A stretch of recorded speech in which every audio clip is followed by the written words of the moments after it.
Okay, so I screwed up my first video. I don't even know if you can see me here. But I said that I was going to put it on pause and then I was going to show you some stuff. And I did put it on pause. And I did think I restarted it after I reset the camera. And then I went through and did a whole bunch of stuff and was talking to myself because the camera wasn't running for some reason.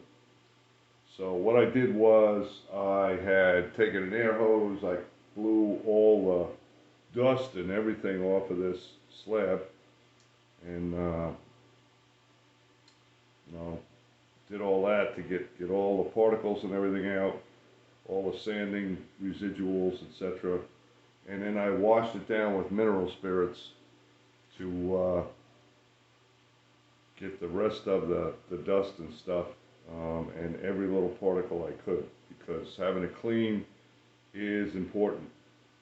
And then I said I was going to stop there and tape it up and then come back when we were ready to pour. Well, I decided not to tape it up because I'm hoping that this is the last pour on this edge.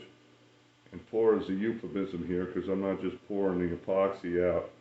I'm going to brush this on, spread it, and hopefully get a nice even coat, and it'll hold up. Epoxy mixing is tricky, and the key is to read the instructions twice and follow the instructions, and don't start deviating from the instructions until you're willing to suffer the consequences and deal with it. I do have some variations and things that I skip in the instructions, but that's been over time that I've found that in my case, for the small amounts I mix, it doesn't apply. And I like to work with small amounts at a time and do layers. Mixing time, however, is critical.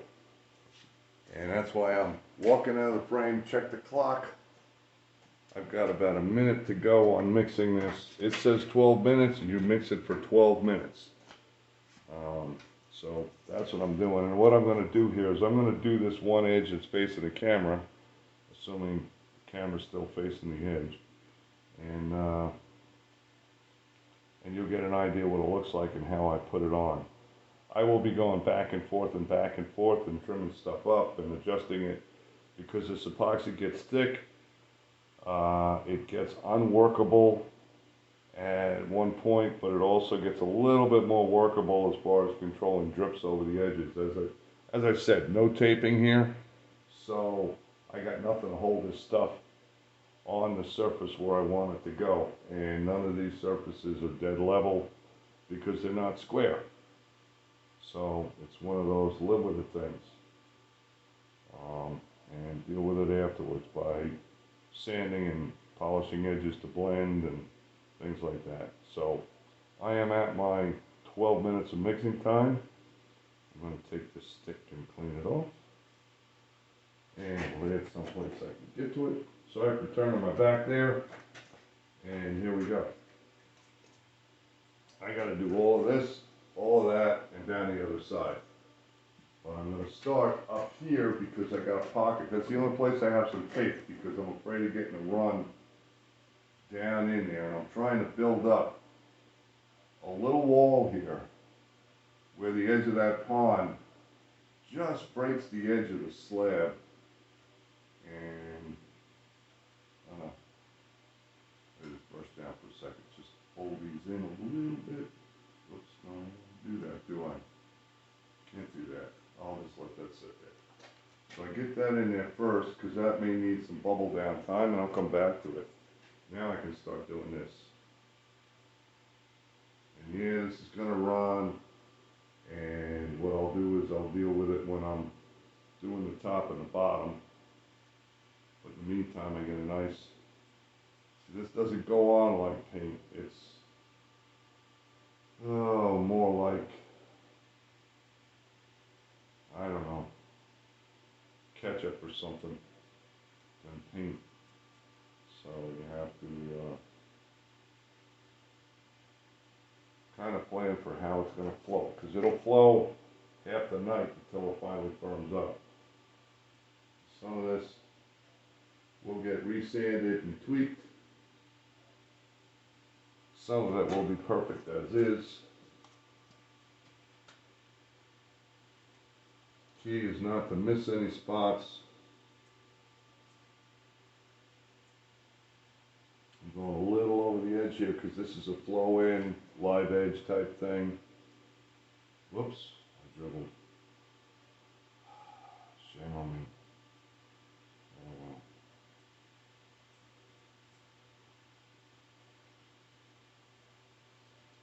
And this is where you get to see how your sanding went. Because if you had a rough spot in the sanding, it's going to show up like a sore thumbnail. And you will say all kinds of things to yourself, like, how could you miss that? What were you thinking? Where was your head at? And sometimes unkind things. A little bit at a time. And believe me, I will be back over this again. This is a thin coat. It's going to run. I'm going to have drips. I'll come back and clean up those drips as they come down.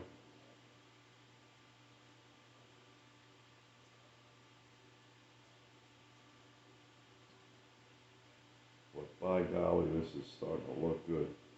Maybe what I'll do is, when I shut that tape off, that video off, I'll come back afterwards and do another one just to show you what all the edges look like. I'm going to go right down the side here. And I don't know if you can see this, so I may disappear for a bit.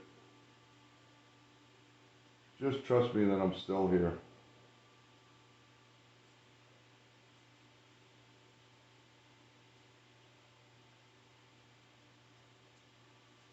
When you put that first coat on a surface new, there are a couple things that happen. First of all, it builds up on its surface and it looks great, but you get those drips and little, oops, I got a hair in my ointment here. There we go.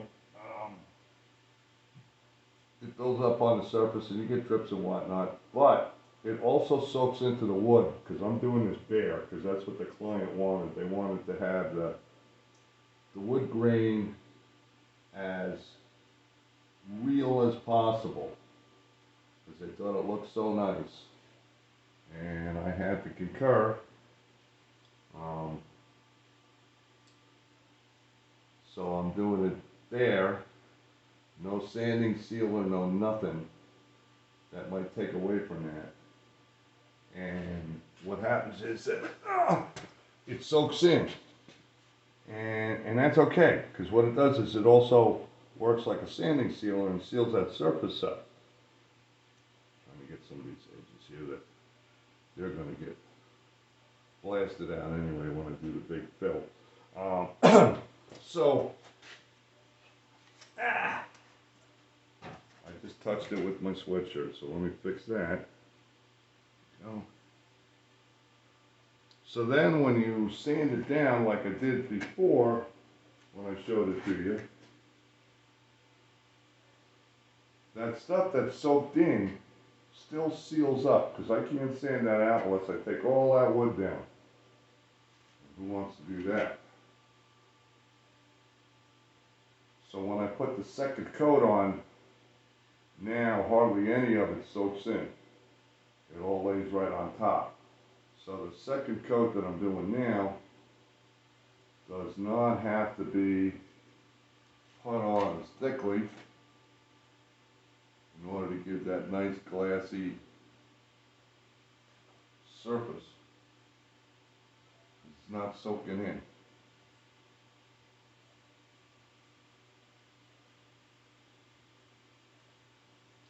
You're wondering why I use such a tiny brush. This is just an acid brush.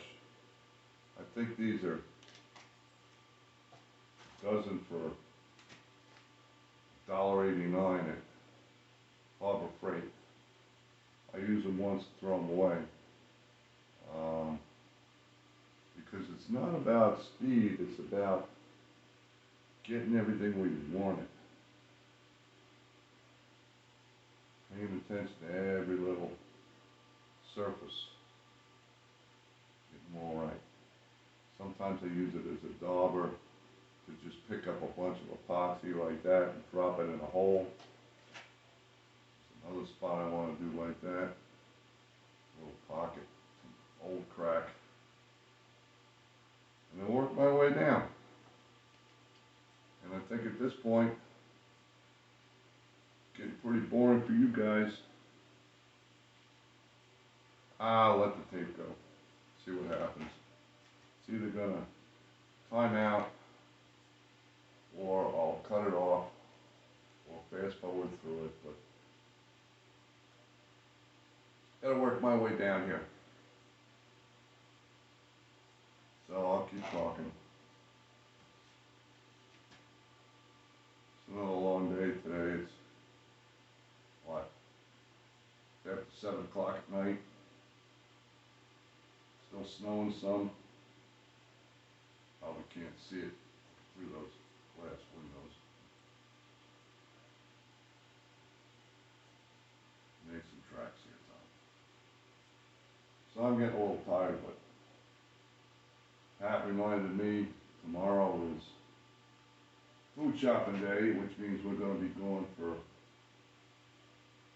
the first half of the day at least to do the monthly food shopping. So if I got this on tonight, put in a little extra time, and I'm tired. Ooh, this is, you know, sometimes I'm so good I scare myself. But anyway, it looks pretty up here. So being as I'm going to be going in the morning with Pat to do food shopping, this will have overnight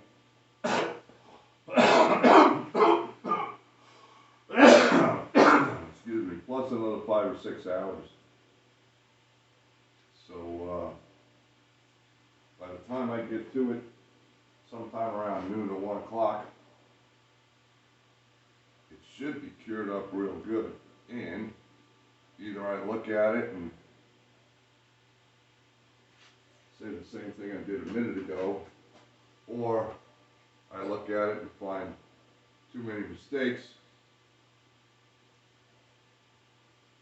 and decide to do more sanding and cleaning up, or I just find touch-ups, and that can be really frustrating because you find one little spot, there's a corner where it didn't roll quite right, or whoops, got a drip. There's a little pocket that I missed, or you know, in the case of doing the stabilization pours where you're trying to fill cracks and whatnot, it'll suck down overnight, and you realize, well, I got to put more in now, so here we go, do another pour, mix all this stuff up, get everything clean, and pour more epoxy. So that can be real frustrating. If I find one little thing in the wrong place here, I may have to leave it up for another full 24 hours while I go through the process of sanding, prepping, pouring, and then waiting for it to cure. It's a lot like waiting for Godot. You never know when he'll show. So, anyway, down at the other end, I don't even know if I'm still in the frame, but I ain't gonna stop, because this stuff has a life, and it only lasts so long. You can't be playing around and looking at your phone and calling your friends and taking phone calls.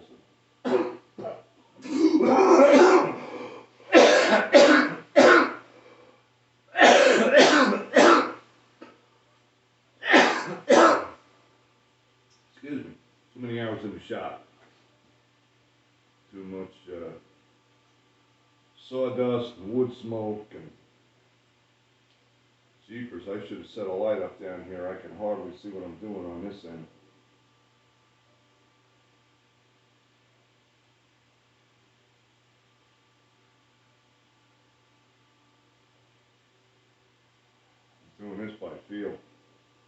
can't see it.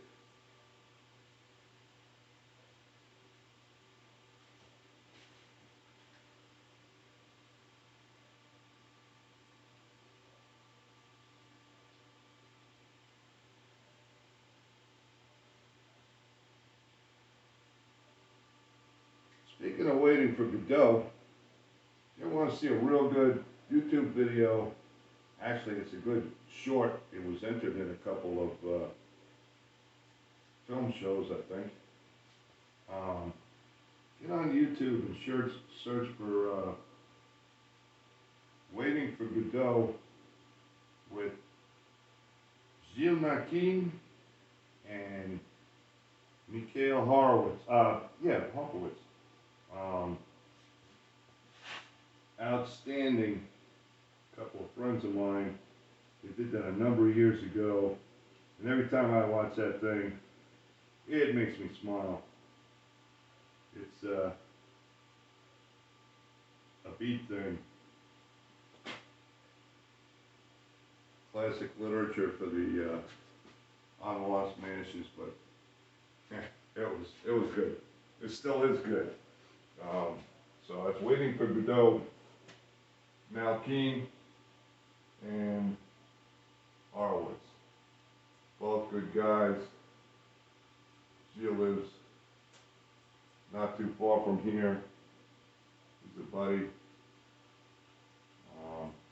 Gilles actually performed at the Woodstock '69 concert, for those of you that are old enough to remember that. And great guy. Still doing great stuff.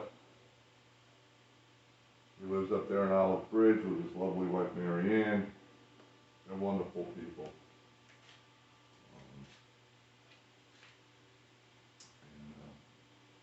Doing well in my area as far as I know. I need to see Gilles. This COVID thing really killed getting out and seeing people. So they are. I just did a loop all the way around the horn, doing my radiuses going from the front edge to the top, and I did them on the front. Whoops, I got some dribbles. I want to hit that again. Okay, I want to do the front edge to the bottom. I got some of these. It's going to be runs. That's just the way it is. But that's what they make sanders for. And hopefully they're not too big. And when I have this laying on the top, with the bottom up, I run a belt sander down there and everything gets dead flat and it takes all those dribbles off. And life is good and it looks easy. It's not, of course, but it looks easy, and that's the main thing. I can feel this stuff is starting to go on thicker. I'm running out of time here, but now I got to take a careful look at these. Oh, there's the spot.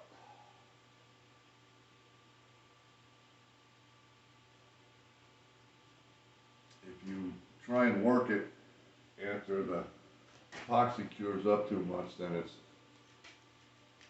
nothing but brush strokes. Looks like you cut it up with a razor blade. Very gently.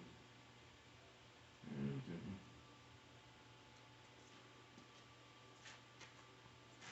Yeah, this looks good. That looks pretty good. Now I've got to get my tool. Put this down.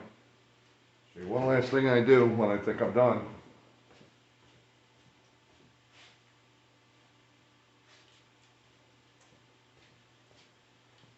I'm back. Take one of these, if you can see that. And just what this does is it helps it flow. Any little air bubbles that are in there are going to come right out and pop.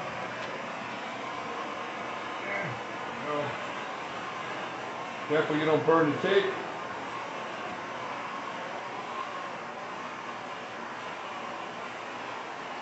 Doesn't take much.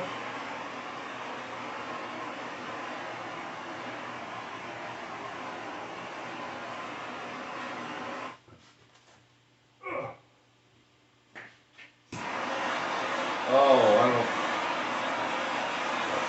Got a little hot there, Luke.